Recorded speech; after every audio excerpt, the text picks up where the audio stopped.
Chris' idea, not mine. According to Matt, it was Amy's idea to rent the farm years ago.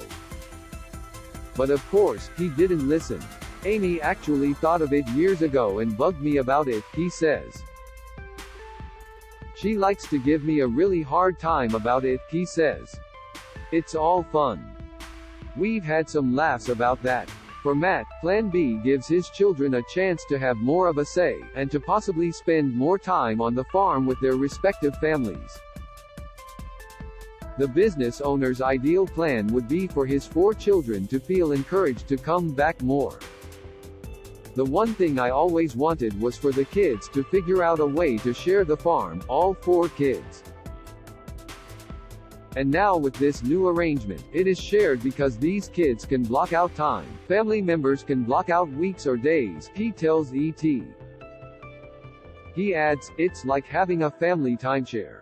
When the idea came forward, it really seemed like Plan B was actually a good plan and should maybe have been Plan A. Matt says that his children were all on board. However, he understands that they have their own lives, with their own properties to take care of. I think the kids are to the point, especially Zach and Tori, where they moved, they got their own project, they got their own space, he notes. I don't know that they're really worried about what's happening back here. Little People, Big World airs Tuesdays at 9 p.m. Eastern Time on TLC.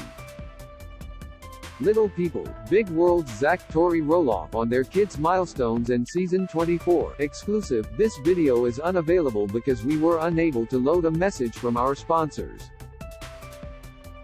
If you are using ad blocking software, please disable it and reload the page.